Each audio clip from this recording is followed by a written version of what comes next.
Lyons. I'm on the Berkeley campus. I've been on a faculty member here for, well, since the early 1990s. I was an undergraduate at Berkeley, and my current title is Chief Innovation and Entrepreneurship Officer. That's great. And thank you so much for being here and taking the time. I really appreciate it. If you look at Berkeley as a thought leader at a national level, what economic policies in California can be created to spur innovation? Well, that's a wonderful and very big question. And there are all kinds of policy elements that can spur or sometimes impede innovation. And my perspective on that is a little bit more university-based, but I'll answer it through that lens because that's the lens that I know best. You know, one of the things that is, if you think about Berkeley's faculty, if you think about sort of the seat of its intellectual creativity, sort of the core of its scientific and academic, more generally, creativity, an awful lot of our faculty were not born in this country.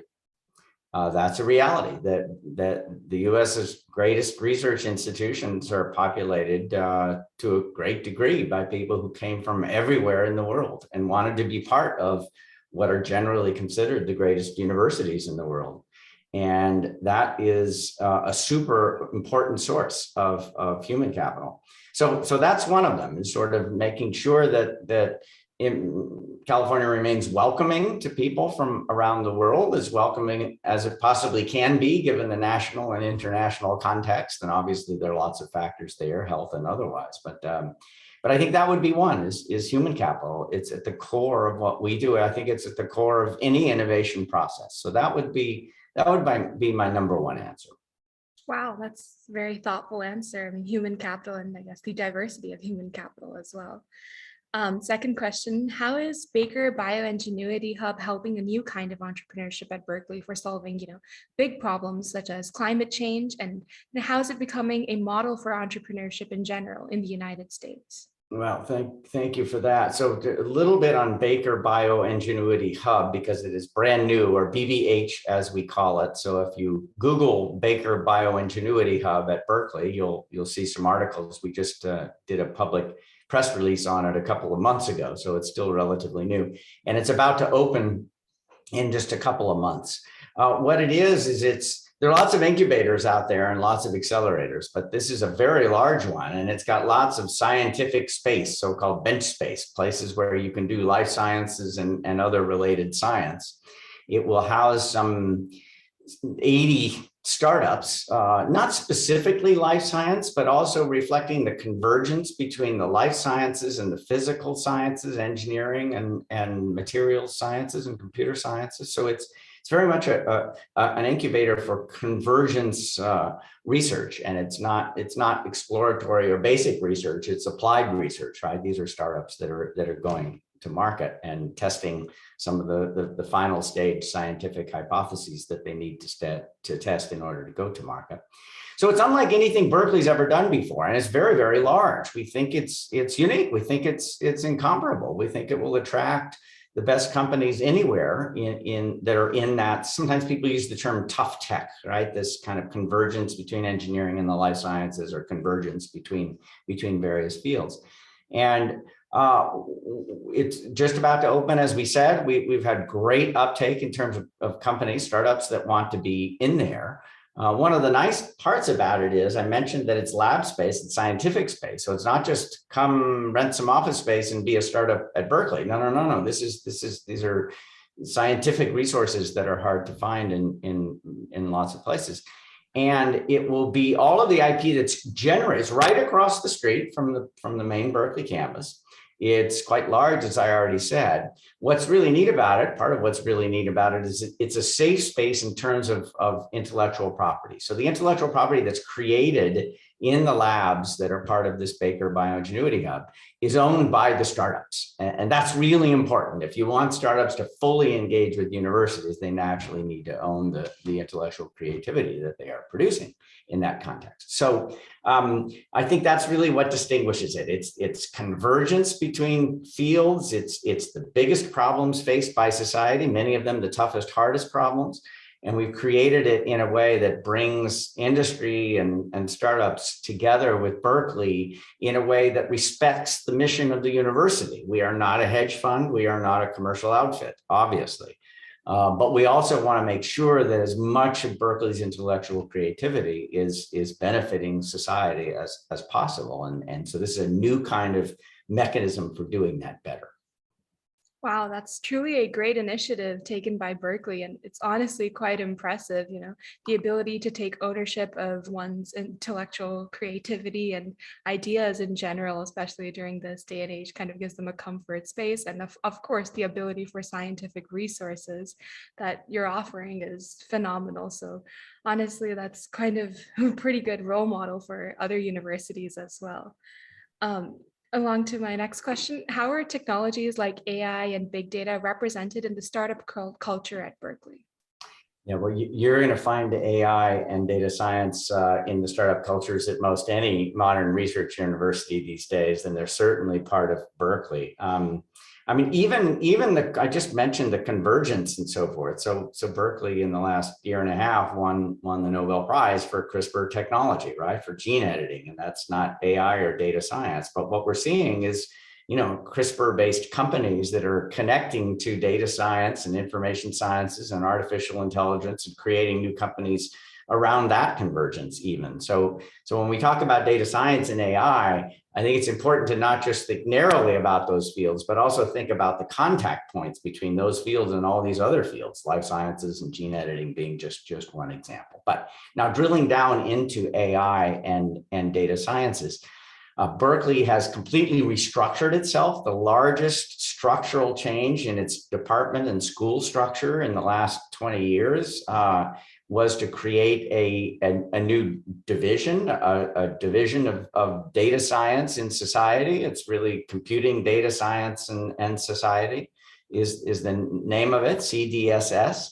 Obviously a pretty big scope, but it involved moving departments around and faculty around, and these are hard things for universities to do, and Berkeley has done that. And of course, it's created all new curriculum, and we're not the only university to make fundamental structural changes around data science and AI, but we've certainly done that. And then I'll give you one other quick example, because you're specifically, we're thinking about startups.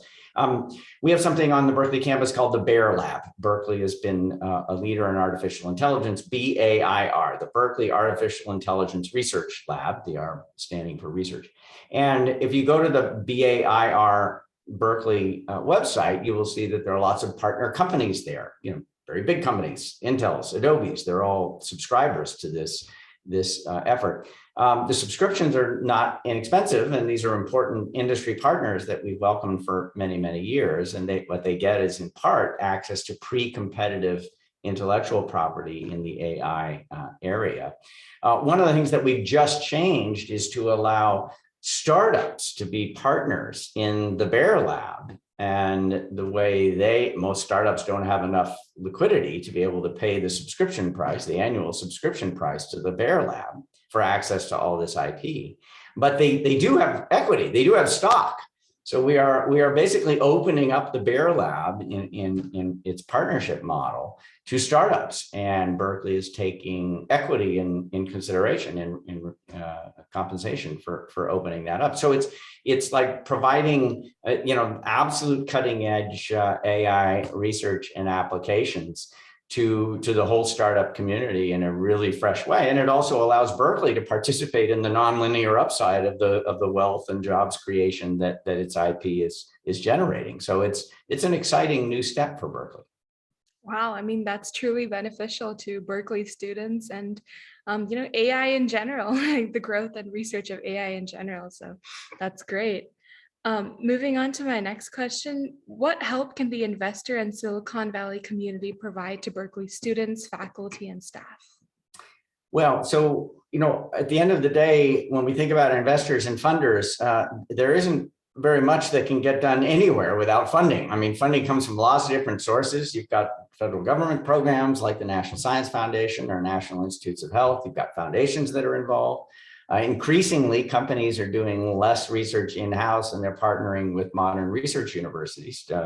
So we call them industrial research alliances. We and many other universities do an awful lot of that. So when we say investors, sometimes we think venture capital, or not to take away from VC, but that's one category of investor. We have an awful lot of corporate partnering around research, and naturally an awful lot of venture funding. And specifically narrowing in on venture funding, I think one of the transitions that we've seen in the last 5 or 10 years is that more and more venture funds are basically saying, look, we want to basically dedicate to Berkeley. We want to go deep into the Berkeley ecosystem. In fact, we have a new category of venture fund. They're called shared carry funds. A shared carry fund is a fund that, without getting into too much detail, the return on a venture capital fund is often called the carry. And the general partner, the sort of leader of the fund, gets to keep some of that carry, some of that return, generally 20% of it. And these shared carry funds are general partners that have come to Berkeley and said, I want to launch this fund.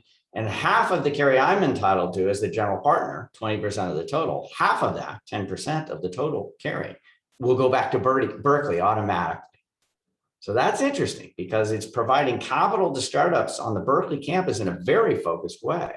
And if the fund does well, part of that carry 10, 12 years down the road also comes back to Berkeley. And so it's like it's firing on multiple cylinders. So this is a new category of funding that's growing fairly rapidly. And I just wanted to flag it because, again, it's one of those innovative ways of making sure everybody wins. Wow, no, that's really interesting. I love the domino effect where, it comes back to Berkeley and helps the community in general. It's quite fascinating. How has COVID impacted the growth of innovation at Berkeley? I mean, has it created a space for new opportunities and ideas, since Berkeley students are generally very creative and innovative? Yeah, well, COVID has affected almost everything here on campus and almost everything in society more generally. But specifically, your question, how has it changed things, and has it created some new opportunities? And I'll give a couple of concrete examples where we've developed capabilities that we didn't know we had or could develop, and they are serving us in fresh ways that we never could have forecasted. So the example I'll use is Skydeck. The main startup accelerator on campus is called Skydeck. And they naturally have an acceleration program and a separate incubation program they call Pad 13. In any event, they have a lot going on. And part of the acceleration process was bringing in advisors of experts in the field, whether they were, experts in a given industry or whatever it is. Mark Tarpenning is one of those experts. He's the co-founder of a company that everybody knows about, Tesla. Elon Musk did not found Tesla. A Berkeley alum was the co-founder of Tesla. And anyway, so it's people like Mark Tarpenning and many others. But the point is, we delivered that advisory expertise and workshops and other things for the accelerator companies. We did all of that in person. Once we went to COVID, we had to do everything remote. And it's like, can you do acceleration remotely? That's a big question. I think for a lot of people, it's like, well, accelerators are going to die. Accelerators are all about putting people in the same room and getting all that buzz and having all the advisors in the room and all of that stuff going on, right? Well, we ran the accelerator the last year and a half completely remotely, and the companies are still coming, wanting in. I mean, it's really been terrifically successful. So all of these workshops, just to take an example, and they're all on super spiky topics. It's like, here's a 1-hour specialized workshop on this topic.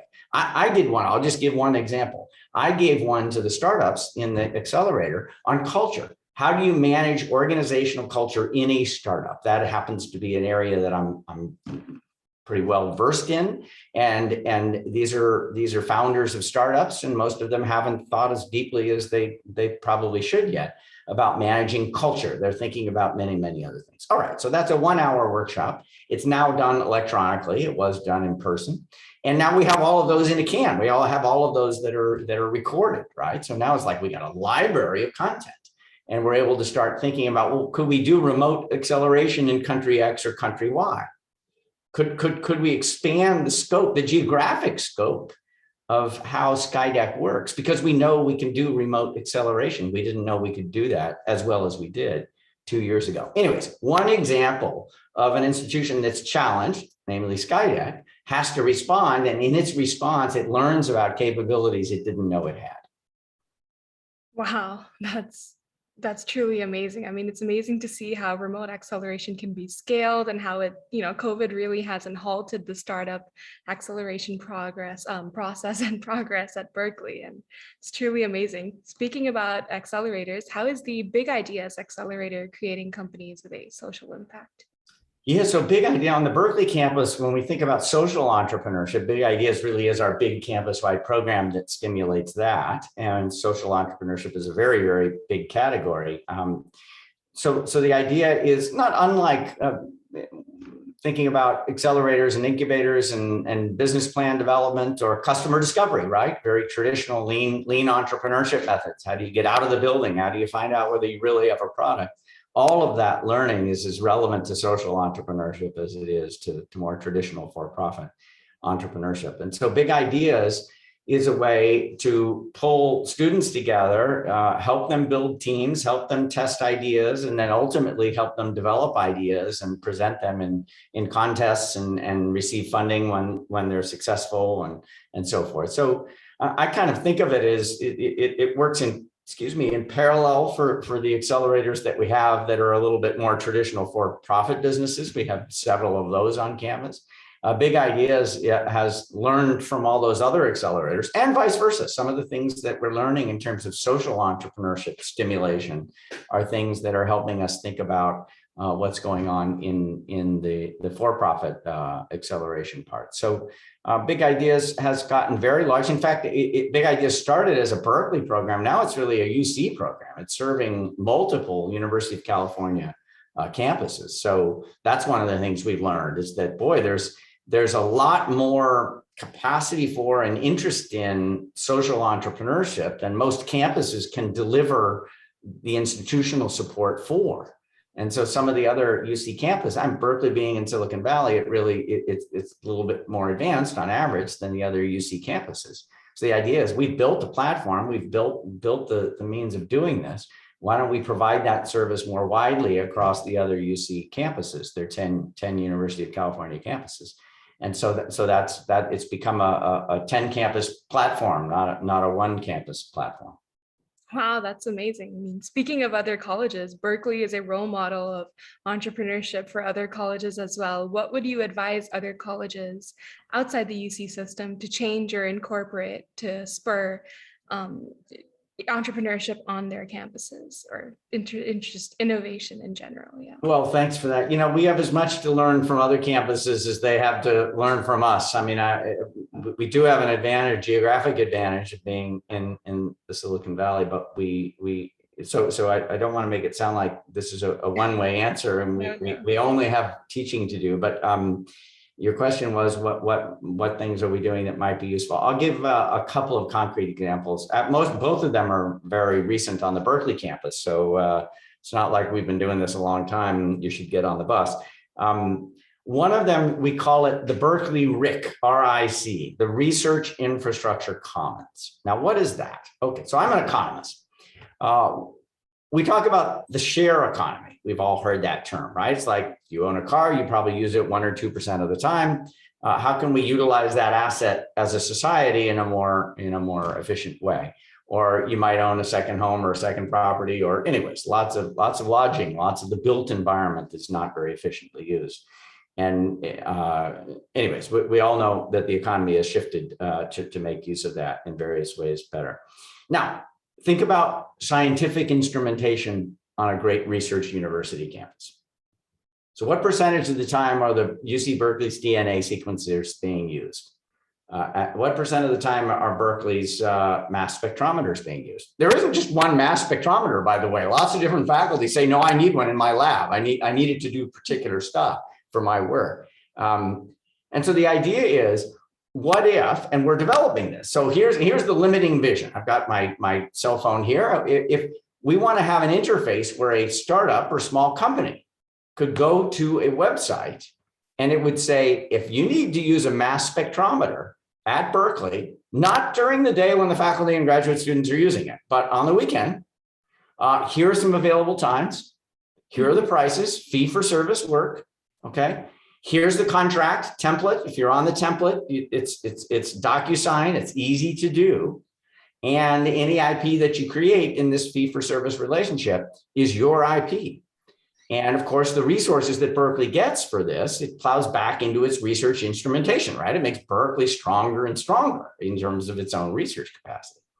So this is a share economy idea. It's sort of like if you were a startup, it's like, yeah, I like that business. How do I get into that business? Well, universities are trying to figure out how they leverage their own assets. And it's not just the revenue. It's also this idea that this ecosystem called UC Berkeley is now so much more permeable by small and startup companies. And we're developing relationships with them, and they hopefully will be investing in actual research budgets and other things, through time. It's not just a one-shot fee-for-service kind of an idea. Anyways, why don't I just leave it at that example? But that literally, that idea is like 2 months old at Berkeley. We're still developing it. We do not have a phone app but you get the vision, right? It's sort of like, ooh, that directionally that has to be correct.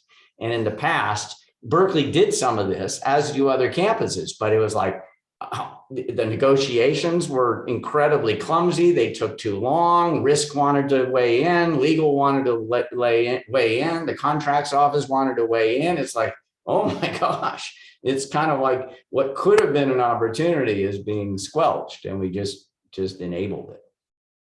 Wow, no, that's really interesting. And thank you so much for sharing. And honestly, that's quite an interesting model that other universities should think about. It really benefits the entire system in general. Yeah. That was my last question. I just wanted to say thank you so much for your time. And I think from all your answers, it really sounds like entrepreneurship, innovation, and community building really goes through the veins of all Berkeley students or most Berkeley students. And it's honestly so great to hear that. And I think Berkeley is really lucky to have such a great leader as you.